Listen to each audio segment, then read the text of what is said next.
네, 그동안 기후의 복잡성 때문에 왜 더웠는지 이유에 대해서 간단히 설명을 하고요. 그리고 앞으로 벌어질 물리적인 변화, 기후변화에 우리는 어떻게 적응하고 대응해야 되는지 과학기술자 입장에서 미래 2030년을 예측해 봅니다.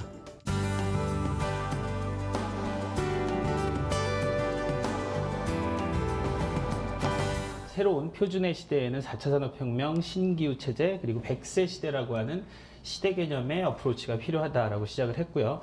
이런 시대의 패러다임이 급변화하면서 미래 유망 기술들은 어떻게 될 것이냐라는 시뮬레이션을 시작했습니다. 그러면서 한번 체크업을 했던 게 30년 전에 여기 어떻게 보면 앉아 계시는 선배님들이 안 될 것이다 라고 했던 기술들도 한번 살펴봤는데요. 인간기기가 연동되고 있고 재생에너지 효율이 20%, 30% 가고 있고 핵이식과 유전자 가위, 자율주행차, 인공지능, 가상현실 현재 핫 이슈고요.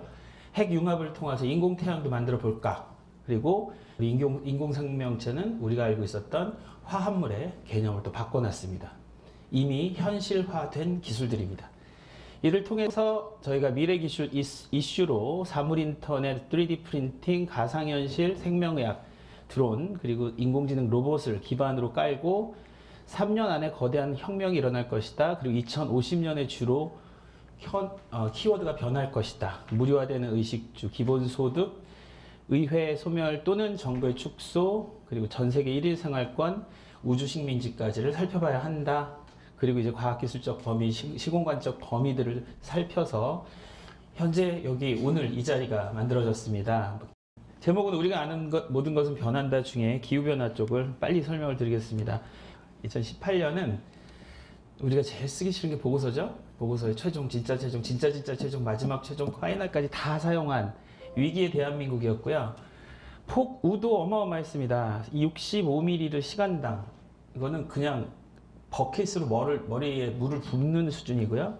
이상기후라는 단어를 시민들이 인식하기 시작했습니다. 그런데 이상기후라는 단어가 이제부터는 없어져야 되고, 부탁드리고 싶은 것은 새로운 표준으로 바뀌고 있기 때문에 새로운 표준의 시대에는 정책이 바뀌어야 됩니다.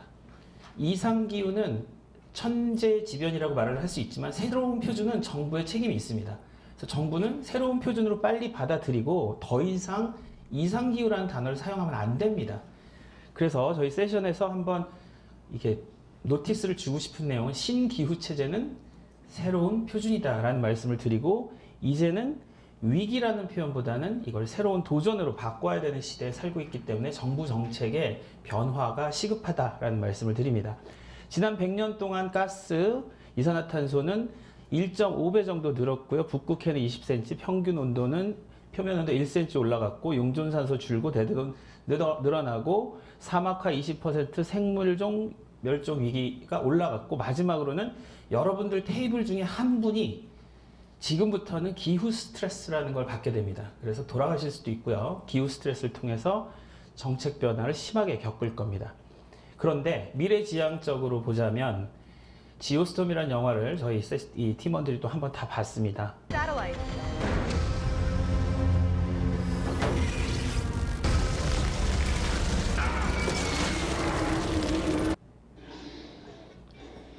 위성 수만 개가 지구 위에 떠 있고, 자연재해가 발생할 때 인공 강우를 내리 쏘고 태풍의 핵을 노리고 갑자기 구름을 맑은 하늘로 바꾸는 이런 스토리의 영화입니다. 2050년은 이 세 가지에 대해서는 반드시 변할 것이라고 생각하고요. 우리가 알고 있었던 기후, 노동가치, 4차 산업혁명을 통한 노동가치, 고령화 저출산 문제는 반드시 새로운 표준으로 모든 것이 변해 있을 것 같습니다. 신기후체계에서 국내 이상기후의 2017년 상황을 살펴보겠습니다. 미 항공우주국을 2017년을 역사상 두 번째로 더운 해로 발표했는데 올해가 더 더웠습니다. 또 기록이 바뀌겠죠. 2017년은 세 번째로 더운 해로 바뀔 것 같습니다. 우박에 의해서 6월 달에, 국지성 호우로 7월에, 폭염으로 양식생물, 그리고 오존농도 역대 최다 발생, 폭염특보는 203회. 기후변화에 대처하기 위해서 전 세계는 이런 노력을 하고 있습니다. 신기후체제 선언을 통해서 기후기술이라고 하는 CTCN, Climate Technology라고 하는 새로운 단어를 만들어내고 100조의 기후기금과 100조의 환경채권을 만들어냅니다. 하지만 중앙집권적인 예산관리와 이해타산적인 계산에 의해서는 기후변화는 결코 기술에 접근하기 힘들다라는 생각으로 기술자들은 또 신기후체제에서는 감축, 처리, 활용에 대해서 선제적 대응을 해야 한다라고 판단을 합니다. 그리고 이게 바로 미래 먹거리가 될 것이고 그 두 가지를 안다면 대응 기술과 적응 기술이 될 것이다 라고 얘기를 합니다. 기후변화 대응 기술은 우리가 선제적으로 대응할 수 있는 기술들인데요. 첫 번째는 에너지 믹스, 두 번째는 워터 믹스, 세 번째는 방금 전에 보셨던 지능형 연결 사회, 에너지 자립 실현이라는 부분과 수자원 관리를 지능화시키고 도시사회 기능을 강화하는 내용입니다. 셰이크 아메드가 얘기한 석기 시대가 끝난 것은 돌이 부족해서가 아니다.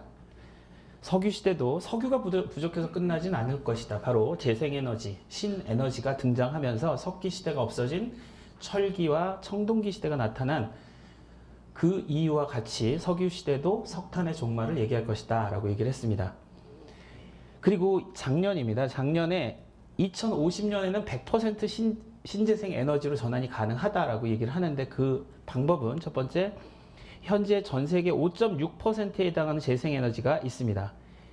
이들을 100%까지 바꾸기 위해서 BAU가 반영된 엔드유저 전력 수요를 고려를 할 때 현재 보고 계신 이 삼각형은 에너지 손실입니다. 에너지 손실 부분에서 전기로 전환을 할 경우 풍력은 10배, 태양력은 50배 정도가 늘어나게 되면 현재 기술로서도 충분히 139개국에서 100% 재생에너지 전환이 가능하다라는 논문이 발표가 됐습니다. 불가능하다는 생각에서 한번 계산을 해봤습니다. 우리나라 원자력 발전소 1기에 1기가와트의 전력이 발생되는데 태양광 패널로는 면적이 한 25제곱킬로미터, 5km x 5km 정도의 면적이 필요합니다. 현재 기술 수준으로서 접근을 했을 때 24기가 될 경우에는 태양광 패널이 600제곱킬로미터가 필요합니다. 이것은 서울시의 면적입니다. 어마어마한 면적이죠. 그런데 이 부분이 과연 너무나 많은 토지 면적이 필요할까라는 부분에서 다시 한번 다른 앵글로 접근을 합니다. 우리나라의 2017년 골프장 487개가 가지고 있는 면적이 600제곱킬로미터, 정확하게 원전 24기를 현재 기술로서도 바꿀 수 있는 면적입니다. 골프를 치지 마시라는 게 아니고요. 골프장을 대체할 정도의 면적이면 우리나라도 충분히 관련 일자리와 안전적 수익을 바탕으로 태양광 패널도 현재 기술로서 가능하다라는 말씀을 드립니다. 그렇다면 에너지 믹스와 워터 믹스라고 하는 부분이 지금 새만금에서 디자인되고 있습니다. 비전 선포는 10월 30일에 했고요. 현 정부에서 새만금 부지의 9.5%, 현재 보기 지금 태양광의 3기가와트 정도, 풍력의 1기가, 연료전지의 0.1기가, 전체 한 원전의 4기 정도를 대체할 수 있는 전력을 만들겠다. 10조가 투자돼서 신반기 일자리를 만든다면 25조 원의 경제효과가 날 것이다. 이렇게 발표를 했습니다. 두 번째는 지난 정부에서 시작을 했던 새만금 워터믹스라는 부분인데요. 수자원의 다변화를 위해서 워터믹스 시나리오도 지하수, 하수, 지표수를 이용한다면 해수담사까지 추가되는 이 공간에 새만금 지역에서 워터믹스도 충분히 가능하다라는 시나리오를 만들어냈습니다. 결국 물 분쟁뿐만이 아닌 물 수요가 부족한 곳, 공급이 부족한 곳에 물 수요와 공급을 맞춰줄 수 있겠다라는 시나리오가 나왔고, 방법은 수원의 다변화입니다. 그래서 그들을 블렌딩을 하거나 새로 그리딩을 해주는 방법으로 진행을 합니다. 세 번째로 ICS 적응형 도시인데요. 차세대 연료전지부터 시작해서 에너지 가상발전소, 에너지 기금에 관련된 전담기관, 에너지 자립마을 구축, 그리고 협동조합 같은 이런 소위 얘기해서 태양광 패널을 하던 재생에너지를 팔던 우리 동네에 전파사 같은 곳이 있으면 마켓이 형성되고 사업이 일어날 것이다 라고 하는 에너지 기금에 관련된 전담 기관을 만들자, 이런 부분입니다. 기후변화 도시 부분은 아까 말씀드린 12가지 기술입니다. 스마트 환경자원, 기반 플랫폼을 통해서 수자원, 에너지, 그리고 도시 재난까지 예측할 수 있는 기후변화 대응 미래 기술들입니다. 적응 기술로는 결국은 예측 부분인데요. 모니터링, 전망, 취약성, 분석 및 리스크 평가, 그리고 방지, 복구 기술입니다. 이들이 왜 안 되고 있는지를 한번 살펴봤습니다. 모니터링 전망 부분에 적응 기술이 부족한 부분은 고정 및 실시간 측정이 한계가 있고요. 예측의 불확실성과 부정확성에 대해서 더 연구가 돼야 되고, 거시적인 수준의 평가만 취약성에서 나타나기 때문에 지역적인 도시 레벨에서는 실시간 리스크 평가가 상당히 한계가 있다는 부분입니다. 피해 저감 회복력 부분은 핵심 기술의 표준화 부분인데 이게 규제 개혁과 규제 혁신과도 직접적으로 연계가 되어 있습니다. 마지막으로 사물 인터넷, 클라우드 컴퓨팅, 빅데이터, 인공지능, 사이버 보안, 그리고 자율 로봇과 블록체인이 가미된 4차 산업혁명과의 연계가 바로 기후변화 적응을 위한 가장 선도적인 기술이 될 것이다 라고 예측을 했습니다. 필수 모니터링 예측 기술에서는 IoT와 딥러닝, AI를 이용하자 이런 것들이고요. 기후 영향 리스크 관리 기술 쪽에서는 조기 경보 시스템 구축을 위해서 빅데이터 부분이 상당히 필요하다 이 부분이고요. 생활 건강 서비스 부분에서는 재해에 관련된 매개체 감염성 질병 및 원격 진단 기술이 실시간으로 필요하다 이런 내용입니다. 저탄소형 신산업이 저희가 좀 신경 써서 봐야 될 부분인데요. 전 세계적으로 수직숲 도시 사업이 시작됐습니다. 그리고 또 한 가지는 블록체인 기반 에너지 핀테크 사업이 시작됐고요. 수직숲이라 함은 식물로 뒤덮인 수직숲 빌딩을 만들어내는 것인데, 시드니에서도 시작을 했고요. 시드니 2013년부터 시작을 했고요.